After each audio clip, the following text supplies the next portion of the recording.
All right, so I'm going to be responding to an editorial from the Washington Post. For those of you who don't know, the editorial is the opinion of the paper, as opposed to the opinion column, which is the opinion of maybe some individual writers who wrote in.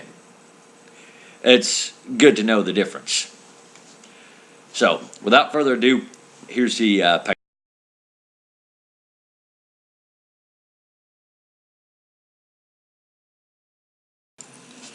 All right, so as we can tell, it's the opinion of the Washington Post that we need to limit access to guns.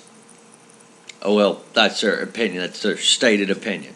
Okay, so obviously, right now, we know what their biases are, though many of the readers of the Washington Post who read it regularly may not know or may not realize that the Washington Post does have its own biases. Okay. Also, what's important, they use the term limited access to guns, which I'll be responding to throughout this article, I believe.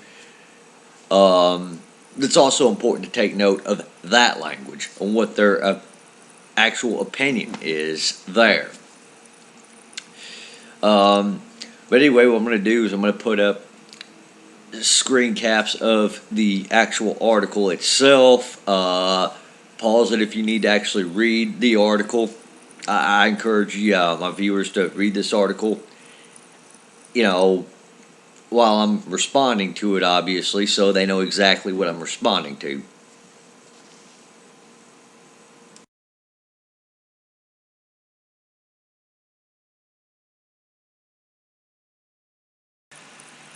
Okay, so obviously they bring up in the first paragraph, they bring up the Colorado Springs incident, and they pretty much blame open carry as being the contributing factor, the major contributing factor. Kind of funny because, you got intentions to murder somebody on your brain. Well, I don't think you're going to care about the law that prohibits you from carrying that rifle. And the second thing is, shoot, many people open carry, rifles, and they don't commit crimes. And when I say many people, I mean like the vast, vast, vast majority. Like, no kidding, the vast, vast, vast majority, like 99% of people who are open carrying rifles and shotguns and whatnot aren't out there committing crimes, and they aren't out there, killing people. Moreover, by the way, when gun control advocates, when you get hysterical and start swatting people who are open carrying, eventually the police stop taking you seriously. It is exactly like The Boy Who Cried Wolf. And then they go on to cherry pick an incident from California where nobody died. They didn't mention the Isla Vista massacre where 3 people were stabbed to death, and, a few more other people, I believe 3 more were shot to death. And of course, the fact that the perpetrator in the Isla Vista shooting was some liberal's child. Sorry, I had to throw that one in there. They go on to ask the question of, what if? Imagine if Colorado's weren't so permissive in allowing people to, quote, openly display guns. Yeah, the incident still would have happened. Imagine, would the 911 operator have recognized the danger more quickly and lives have been saved? No. Hate to break it to you, but even if they did have a ban on the open carry of rifles in Colorado, I don't necessarily think the police would have categorized it, any higher either, as long as there was not an imminent threat to people's safety. But it also begs to ask the question of, what if people realize that there are still bad people in this world that do bad things, and that you, at the end of the day, are the only person responsible for your own safety. Similarly, imagine what would have happened if similarly, imagine what would have occurred if the attacker at the University of California at Merced wielded a gun instead of a hunting knife. Well, guess what? You have, when it comes to a handgun shot versus a stabbing wound, you have the same chances of surviving both. That's just simple reality. But nobody ever really asks that question, when it comes to handgun wounds. But again, if you listen to the Washington Post, they'll portray it out like a handgun, some sort of magical death wand. But moving on to the next part of this article.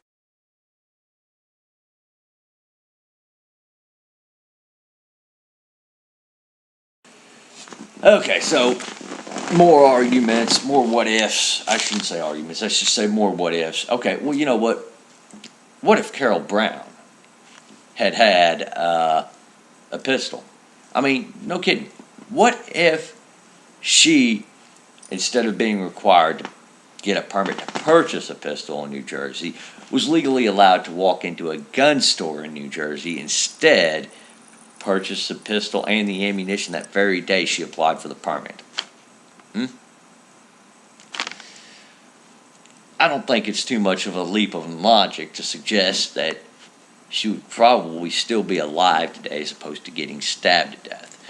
But the Washington Post, gun control advocates, and these anti-DV feminists that claim we need more sensible regulations on guns to prevent DV, will ever admit the casualties of their sensible gun laws. You won't hear any what ifs, such as what if the people in Aurora were carrying in that movie theater the night that James Holmes went in there. You won't hear that. The only thing I've heard gun control advocates say so far is the same recycled argument we heard when shall issue concealed carry was all the national debate. Apocalyptic gun battles in the movie theater.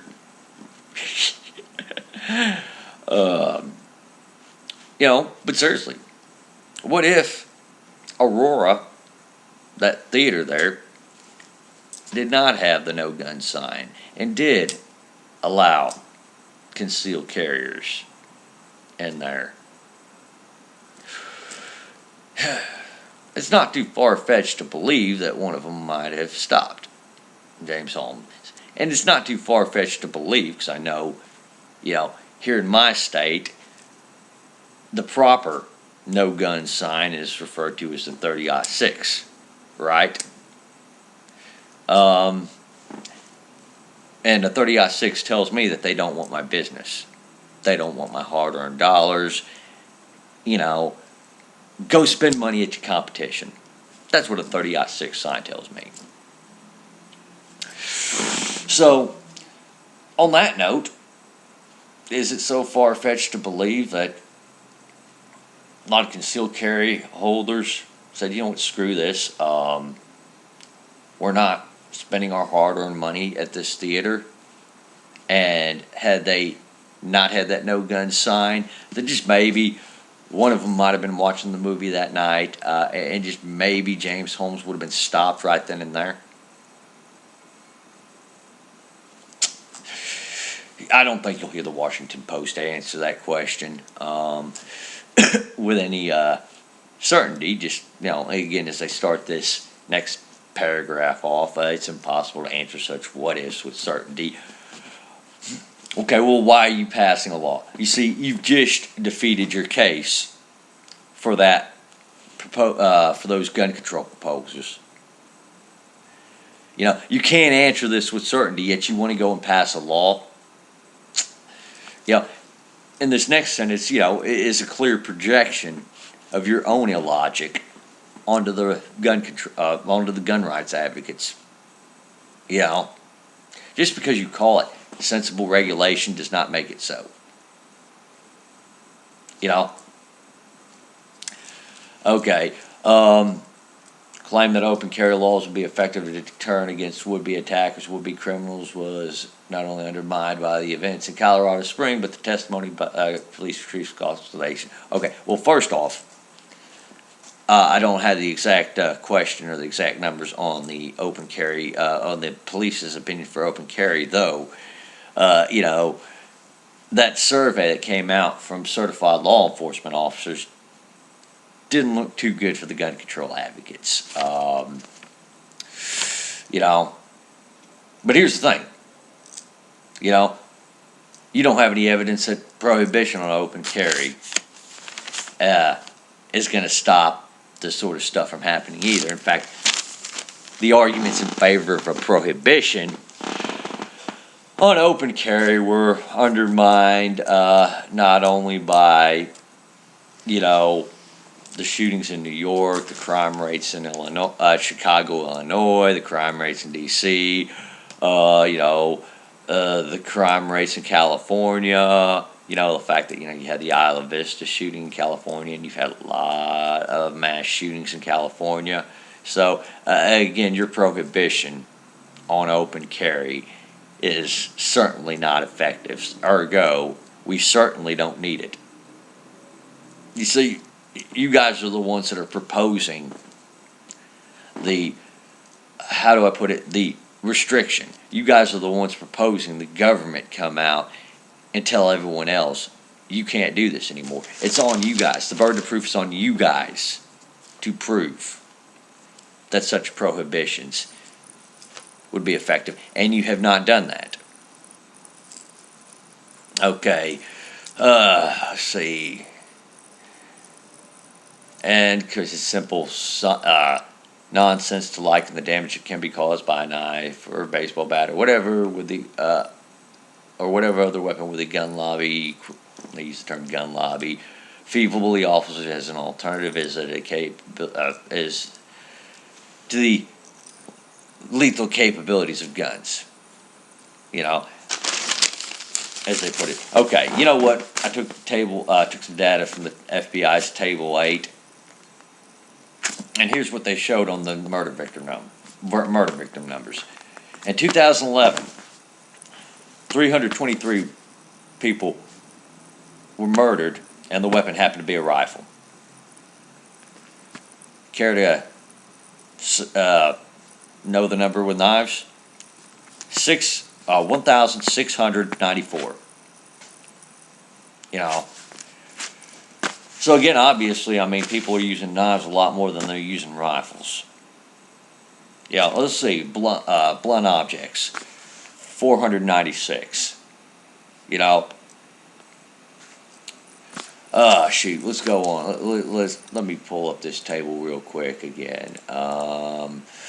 Blunt objects. Okay, 496. Personal weapons. This would be hands, feet, pushing, strangling, that sort of thing. 728. Okay, other and not stated weapons, 853. Okay, so again,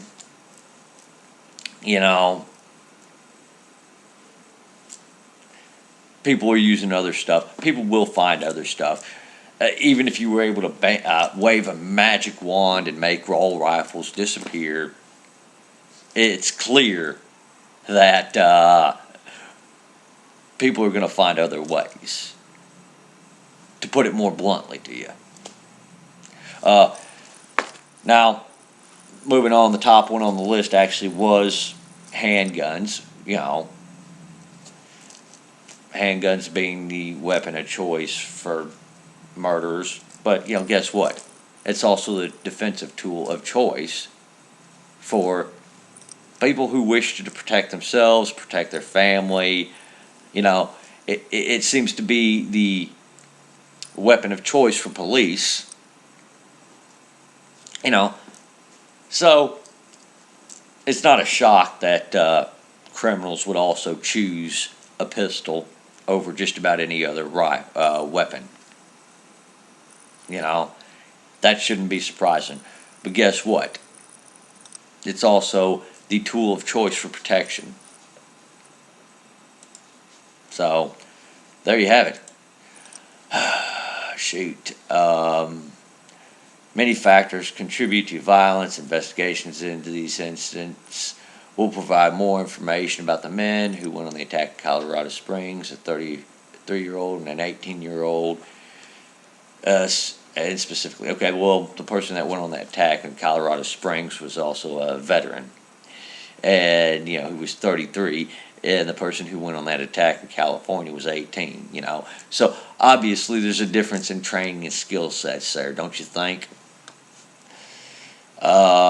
And specifically where there has been, in so many tragedies, mental illness played a role. Well, I hate to break it to you, but, normally, if you want to go and do these mass public attacks, there's not something right with you in the head.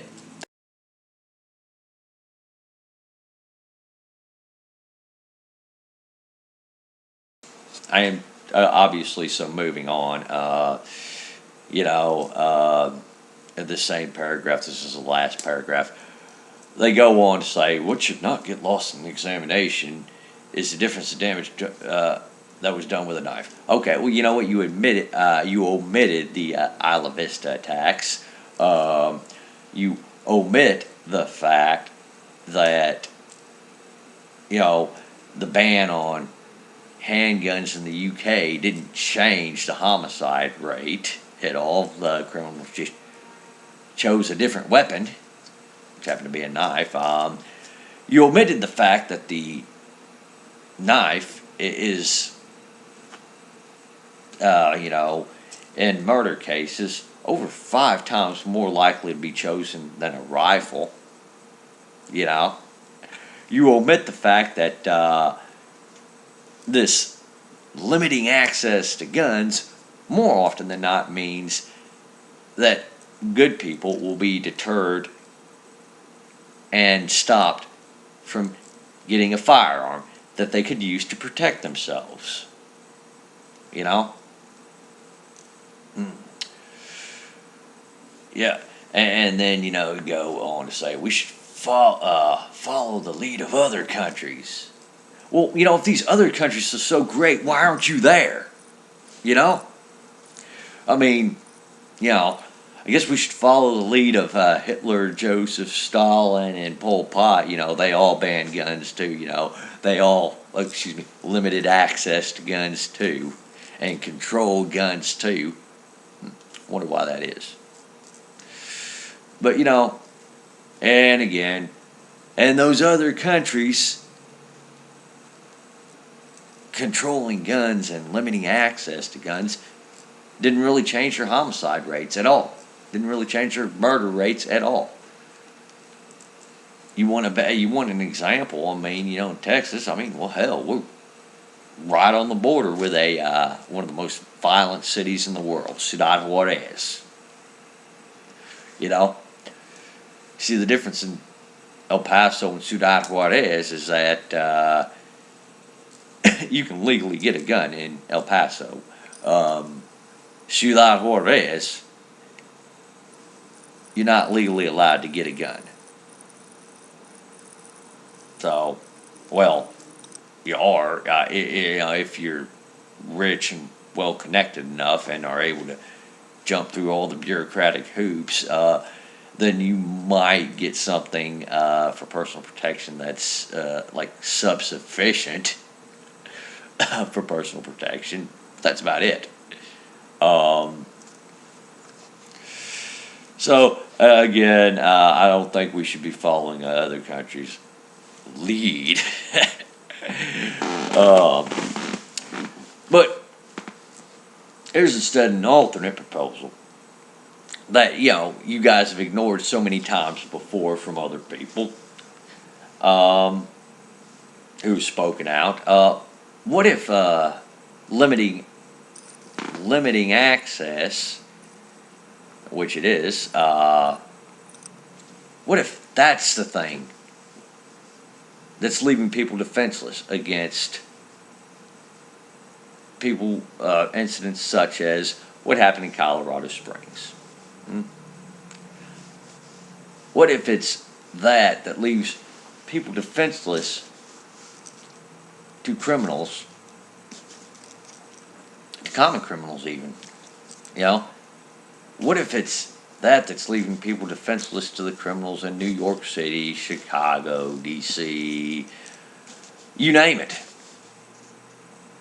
You know, that's not a question, though, that you guys want to deal with. Now, is it? What if the idea that you're going to disarm the criminals and that's going to stop crime, what if, or, even reduce the effects of crimes, what if that's the pipe dream? Which it is. All right, y'all take her easy out there.